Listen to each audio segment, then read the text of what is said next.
Dieu, mon ami, c'est le thème de mon message aujourd'hui. Avant d'entrer dans le vif du sujet, j'aimerais vous partager une petite expérience que je vis ces jours, que je vis depuis le 18 février exactement, la fameuse date où je me suis cassé, pété, foutu en l'air, le tendon rotulien. Vous savez que ça fait un mal de chien, ce truc-là, hein. Alors, quand vous êtes le cul dans la neige, en train de souffrir 1000 morts, qu'est-ce qu'il faut faire? Mais qu'est-ce qu'il faut faire? Ben, il faut faire comme moi. Jésus, viens m'aider, viens prendre ma souffrance, viens me soulager. Et vous savez quoi? Ben, c'est ce qu'il a fait. À partir de ce moment-là, jusqu'à maintenant, puis plus tard, je pense, pas de douleur. Pas de douleur.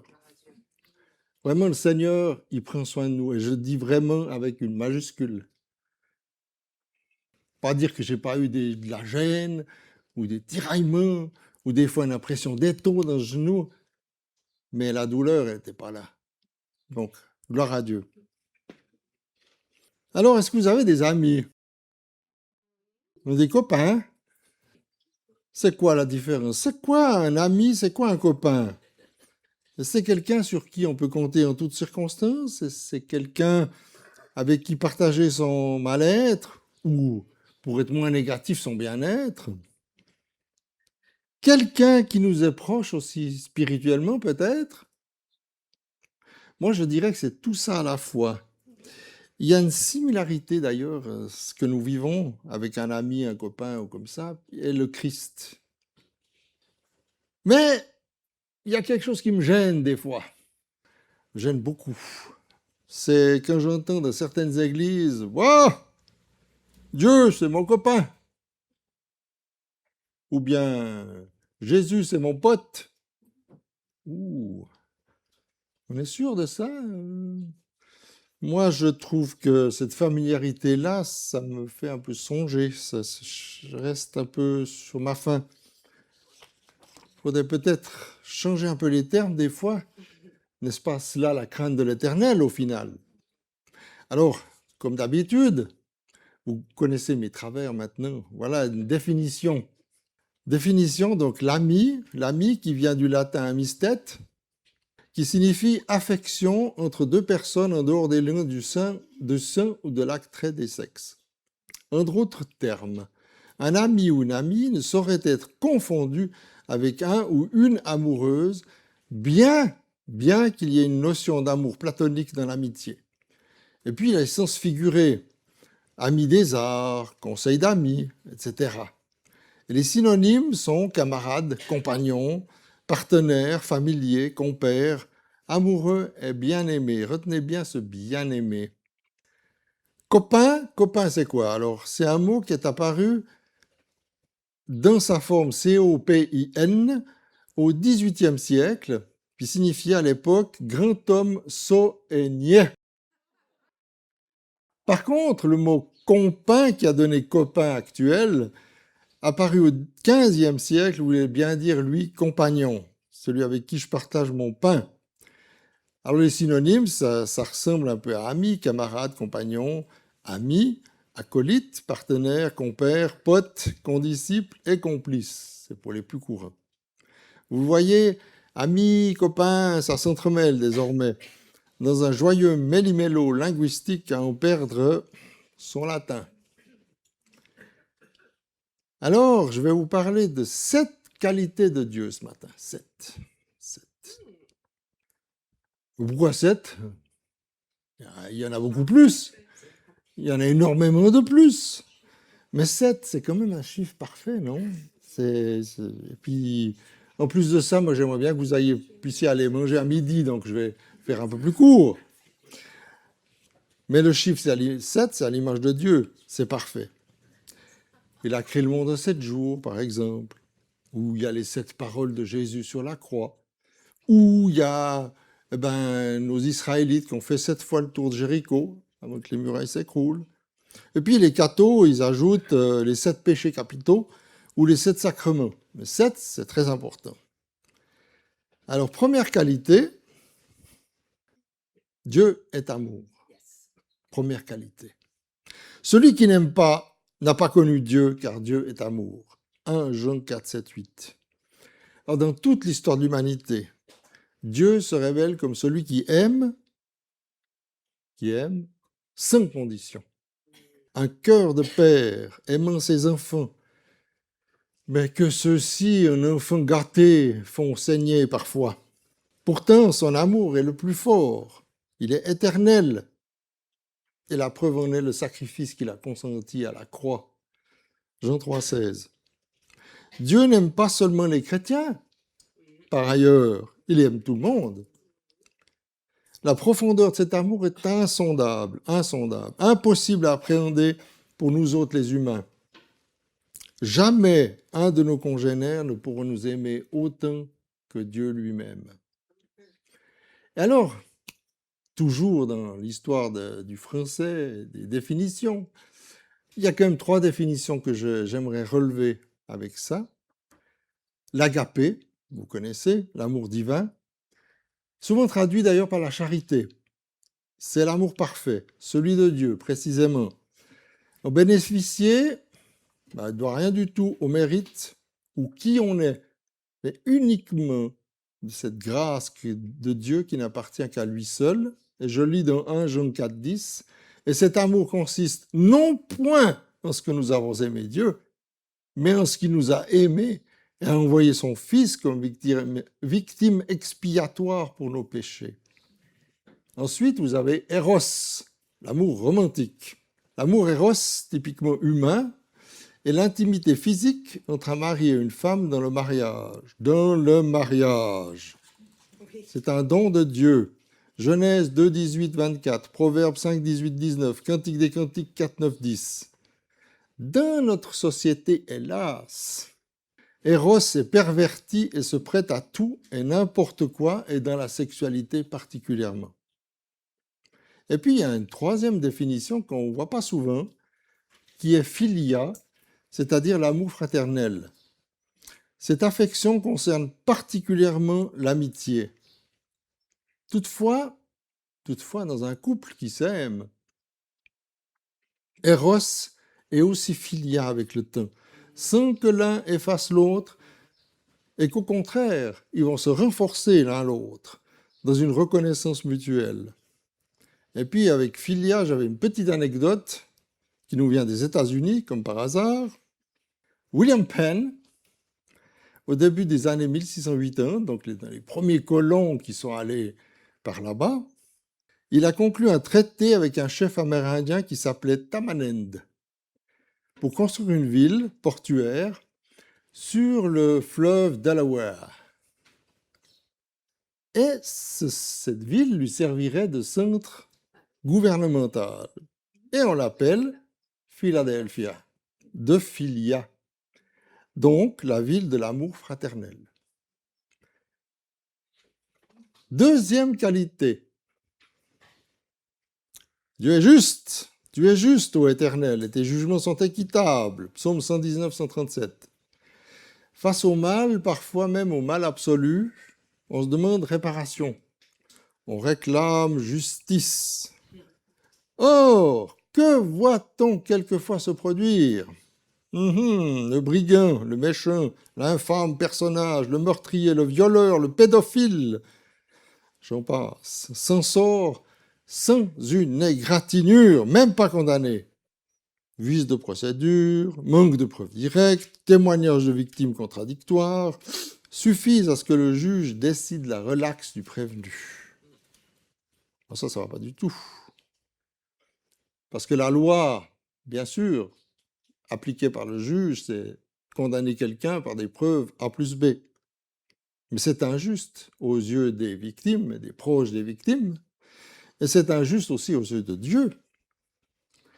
Et lui, qui sait exactement ce qui est arrivé, parce que nous, on peut tout cacher, même le pire des brigands, il peut tout cacher, pas de problème, mais devant Dieu, on ne peut rien cacher. Il sait ce qui est arrivé. À la fin des temps, si c'est une consolation, eh bien, il y aura un jugement qui vient, et puis le brigand, le pédophile, le violeur recevront leur juste récompense à ce moment-là. Dieu est juste. Et j'aimerais rappeler simplement, dans sa justice, une impartialité totale. Dieu ne fait pas de différence entre les personnes. L'apôtre Pierre nous le dit en Actes 10, 34. Alors Pierre prit la parole et a dit « En vérité, je reconnais que Dieu ne fait pas de favoritisme. La droiture des actes, ses jugements sont toujours conformes à ce qui est bon. 2 Thessaloniciens 1, 5, c'est une preuve du juste jugement de Dieu pour que vous soyez jugés dignes du royaume de Dieu pour lequel vous souffrez. Alliance et amour, sa justice s'associe à sa miséricorde pour sauver et protéger les faibles. Psaume 85, 11 et 12. La bonté et la fidélité se rencontrent, la justice et la paix s'embrassent, la fidélité pousse de la terre et la justice se penche du haut du ciel. C'est beau. Équité des comptes, chacun reçoit selon ses œuvres et sa responsabilité. Petite piqûre de rappel dans Romains 2, 5, 6. Mais par ton endurcissement et par ton cœur impénitent, tu t'amasses un trésor de colère pour le jour de la colère, de la manifestation du juste jugement de Dieu, qui rendra à chacun selon ses œuvres. Et enfin, je me plais à relever ces 2 versets, Romains 3, 23 à 24. Car tous ont péché, ils sont privés de la gloire de Dieu. Et ils sont gratuitement justifiés par sa grâce, par le moyen de la rédemption qui est en Jésus-Christ. C'est pas formidable, ça? Ouais. Troisième qualité. Dieu pardonne. Mes petits enfants, je vous écris ces choses afin que vous ne péchiez point. Et si quelqu'un a péché, nous avons un avocat auprès du Père, Jésus-Christ le juste. 1 Jean 2, 1. En effet, par le sacrifice de son Fils, Dieu pardonne à qui se repent de son péché. Et ceci n'est pas une périphrase, c'est une promesse. Hébreux 10, 17 démontre avec force « Et je ne me souviendrai plus de leurs péchés, ni de leur iniquité. » Quatrième qualité, Dieu est patient. God is patient. L'Éternel est miséricordieux et compatissant, lent à la colère et plein de bonté. Psaume 145, 8. Alors à la question, êtes-vous patient? La plupart des gens disent qu'il y a quand même une limite à leur patience. Il y en a qui sont plus ou moins patients que d'autres, bien sûr. Et puis en plus, on est dans une société de l'immédiateté, où la patience, c'est vraiment une vieille notion. Par exemple, on inonde les champs d'engrais, pas toujours naturels, pour que ça pousse plus vite, qu'on puisse vendre plus vite. On donne des vitamines et des hormones de croissance au bétail pour qu'il soit plus vite à l'abattoir. On ne laisse pas le temps de répondre à un message, un mail, Insta, WhatsApp, sans s'enquérir par téléphone. T'as reçu mon message? Faut se dépêcher d'aller en vacances. Bon, on va prendre l'avion parce que c'est plus rapide que le train. J'arrête là ma liste d'exemples, hein. Mais vous avez compris que la patience, c'est pas le plus fort de l'humanité. Alors, je vous dirais, pour souligner encore cette histoire de patience, j'ai appris la patience par mon métier. J'ai fait compositeur typographe à l'époque. Donc ça date, hein, oulala, des années 70. Hein. Et compositeur typographe ne pouvait pas aller plus vite que la musique. Moi, je composais à la main. D'autres composaient à la machine, on les appelait linotypistes. Mais même à la machine, ça n'avançait pas très vite. Un bon typographe faisait peut-être 2500 signes à l'heure.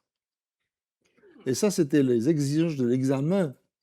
Donc, pour fabriquer un journal où j'étais, d'ailleurs, il fallait prendre du temps. Il fallait être patient.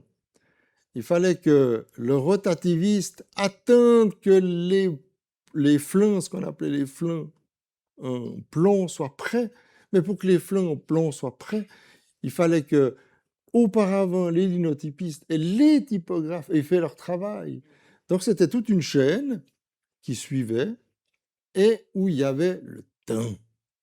Les clients, ils ne venaient pas vers vous Oui, la carte de visite, là, il me le faut pour avant-hier. Ah, ben, t'attends, mon pote, ça viendra dans une semaine, voilà. C'est tout. Donc, on avait le temps. Donc, ça a été une école de patience pour moi. Pour moi. Mais avec Dieu, eh ben, ça va tout autrement. Parce que lui, c'est quoi qu'il a en point de mire? C'est l'éternité. Et de la patience, lui, il en a à revendre. Voyez d'ailleurs comme il en use avec nous. C'est vraiment sympa, hein? Il supporte les défauts de l'humanité. Il ne se met pas facilement en colère. Il suspend son jugement pour laisser place à la repentance. Mais il a quand même placé une limite. La seconde venue du Christ qui va remettre les pendules à l'heure. Jusque-là, on peut s'attendre à sa patiente miséricorde. Et ça, c'est important. 2 Pierre 3,9 dit « Le Seigneur ne tarde pas dans l'accomplissement de la promesse, comme certains le pensent. Au contraire, il fait preuve de patience envers nous, voulant qu'aucun ne périsse, mais que tous parviennent à la repentance. » Cinquième qualité, hey, Dieu est en colère. Ah ouais, c'est une qualité ça. Ouh, attendez voir. La colère de Dieu se révèle du ciel contre toute impiété et toute injustice des hommes qui retiennent injustement la vérité captive. Romains 1, 18. Alors, c'est surprenant de mettre la colère comme qualité, mais pourtant, si Dieu est en colère, c'est d'abord contre le péché. Ce péché qui rompt la relation entre les hommes et lui. Contre Satan qui se permet de nous tenter et de nous faire chuter de toutes les manières possibles. Et Dieu, alors, pourquoi il n'intervient pas? C'est toujours le même clou qu'on va enfoncer parce qu'il nous a laissés libres. Libres de nos choix et des conséquences de nos choix. Libres de nos décisions. Ça ne veut pas dire qu'il n'y a pas de conséquences, justement. Mais il nous aime tellement qu'il ne nous prive pas de cette liberté. Il nous offre ce temps de grâce pour se tourner vers lui, vers Jésus, son Fils, pour recevoir la rédemption. Gare à ceux qui n'auront pas saisi cette perche. Ne vous y trompez pas, on ne se moque pas de Dieu. Ce qu'un homme aura semé, il le moissonnera aussi. Galates 6, 7. Et que personne ne vous séduise par de vains discours, car c'est à cause de ces choses que la colère de Dieu vient sur les fils de la rébellion. Éphésiens 5, 6. Et on passe à la sixième qualité. Youhou! Dieu est tout-puissant. À toi, Éternel, sont la grandeur, la puissance et la splendeur, l'éternité et la gloire, car tout ce qui est dans le ciel et sur la terre t'appartient. À toi, Éternel, sont le règne et l'autorité suprême. 1 Chronique 29, 11. Dieu est tout-puissant, entendez par là qu'il est omniscient, il sait tout. Il est omniprésent, il est partout. Il est omnipotent, il a la puissance sur tout. Dieu peut tout faire, il n'est limité ni par rien, ni par personne. On l'a rappelé tout à l'heure dans les chants, c'est le Créateur. Il a créé le ciel, la terre, la mer, tout ce qui contiennent. Il a créé les planètes, les étoiles, l'univers infini et même les brins d'herbe qui vont nourrir la vache. Il peut pardonner les péchés, effacer les transgressions. Il peut guérir les malades. Merci Jésus. Quelle que soit l'atteinte à sa santé dont on souffre, il peut sauver de la mort éternelle en donnant la vie éternelle. La crainte de Dieu est le commencement de la sagesse, peut-on lire dans Proverbe 9, 10 ou dans le psaume 111, 10. La crainte de l'Éternel est le commencement de la sagesse. Tous ceux qui l'observent ont une raison saine. Sa gloire subsiste à jamais. Et il rappelle qui il est dans Apocalypse 1, 8. Je suis l'alpha et l'oméga, dit le Seigneur Dieu, ce qui est, qui était et qui vient, le Tout-Puissant. Et septième qualité, Dieu est immuable, il est éternel. Avant que les montagnes fussent nées et que tu eusses créé la terre et le monde, d'éternité en éternité, tu es Dieu. Psaume 92. Nous l'appelons éternel, ben, ce n'est pas pour rien. Il est de toute éternité. Et pour l'éternité, le Dieu créateur, rédempteur, sanctificateur, bénissant, compatissant, aimant, et j'en passe. Ses lois et son amour restent les mêmes que ce qu'ils étaient lorsqu'il créa la terre. Dieu n'est pas soumis aux caprices, aux opinions fluctuantes d'une société imparfaite et dégradée. Ses lois, son amour et ses voies, restent les mêmes que ce qu'ils étaient, resteront immuables pour toute l'éternité. Dieu attend de nous qu'à ce jour, nous suivions les mêmes commandements moraux que Dieu donna au peuple hébreu, accomplis par Jésus-Christ. Et en particulier 2 commandements, voilà encore un clou sur lequel on aime taper, pour bien l'enfoncer. Dans Matthieu 22, 37, 39, tu aimeras le Seigneur ton Dieu de tout ton cœur, de toute ton âme et de toute ta pensée. C'est le premier et le plus grand commandement, Dieu. Et voici le second qui lui est semblable, tu aimeras ton prochain comme toi-même. Oui, oui, oui. La barre est haute. Alors, Dieu, est-ce qu'il est un ami? Est-ce que quelqu'un entend le latin ici? Je crois qu'il y a au moins une personne. Si je dis amicus humani generis, qu'est-ce que je dis? Amicus humani generis. Qu'est-ce que j'ai dit? C'est presque ça, c'est l'ami du genre humain. Et que répond ami du genre humain Alceste dans le Misanthrope de Molière? Qu'est-ce qu'il lui répond? L'ami du genre humain n'est point du tout mon fait. Waouh! En fait, ce terme moque ceux qui sont tellement affables avec tout le monde qu'ils n'ont d'affection sincère pour personne. Donc, il s'oppose diamétralement au cynisme misanthropique. Et Molière, qui était un maître de la langue et un observateur impitoyable de son époque, eh bien, il l'a souligné. Cela a-t-il tellement changé? Attendez, vous allez voir où je vais en venir. Plus près de nous, il y a un certain Michel Sardou. Alors, il n'y a que les plus vieux parmi nous qui savent qui c'est, hein, ça c'est clair.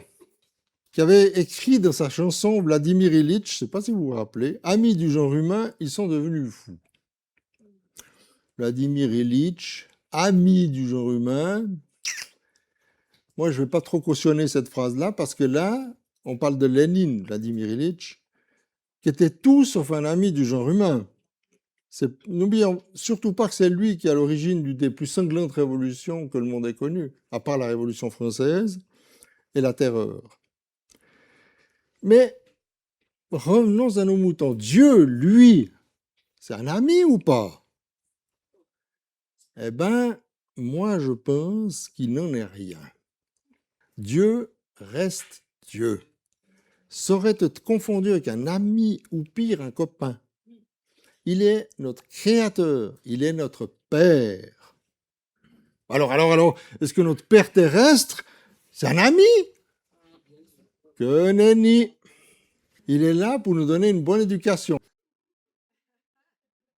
pour montrer l'exemple et la probité qui devrait l'habiter, pour nous corriger avec douceur, si besoin est. Mais il ne peut pas être un ami, à l'instar de Dieu. En revanche, Dieu prend soin de nous comme ses enfants, comme dit dans Luc 11, 11, 13. Quel est parmi vous le père qui donnera une pierre à son fils s'il lui demande du pain?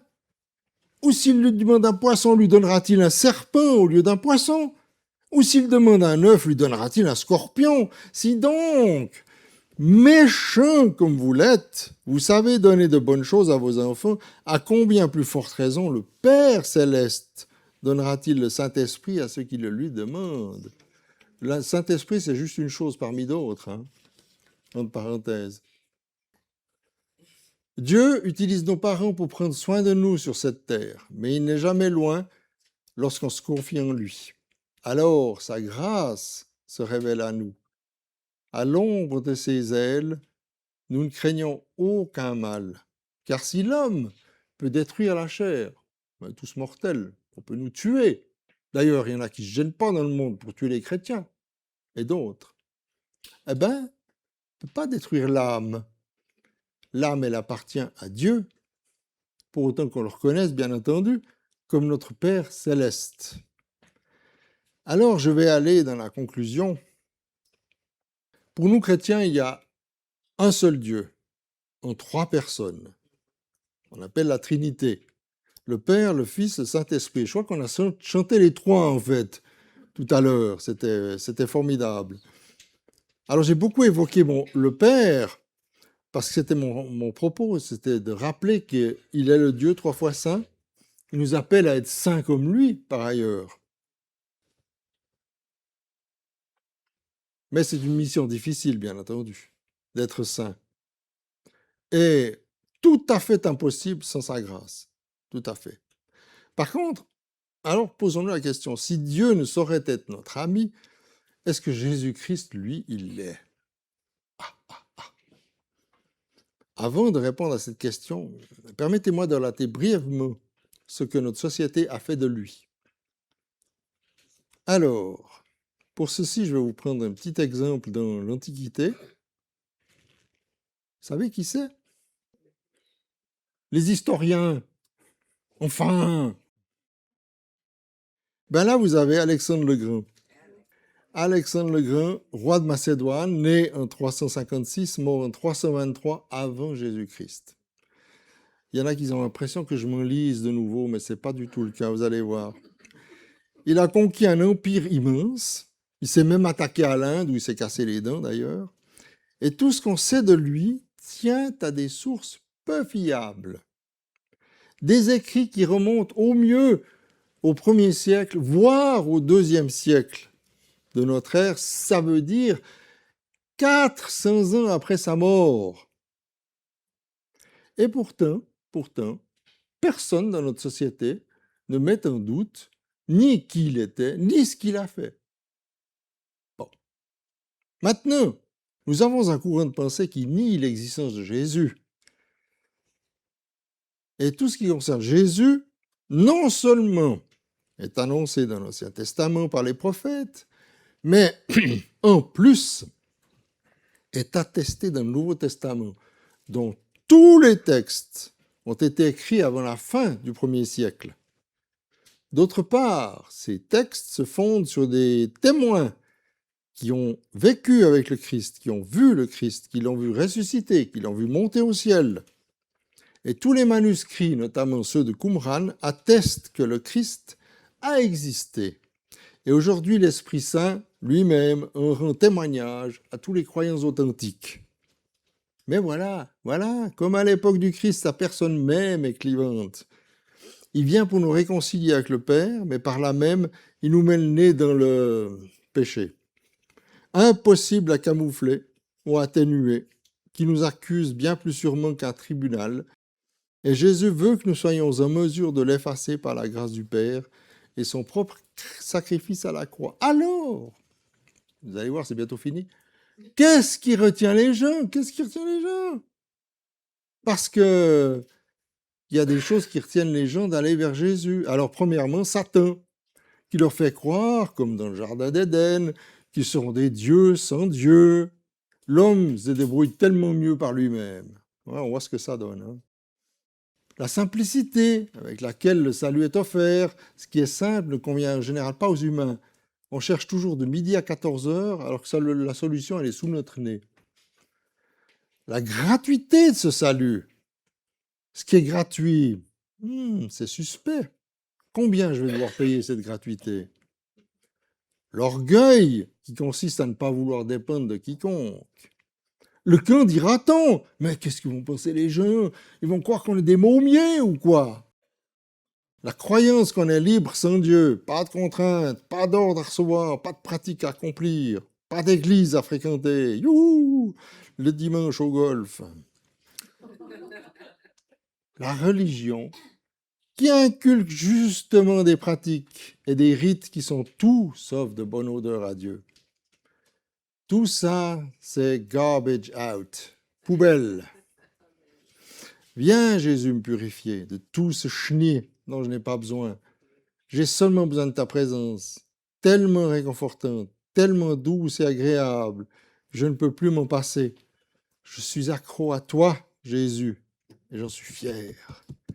Je crois que tu es définitivement mon bien-aimé, mon époux et mon ami.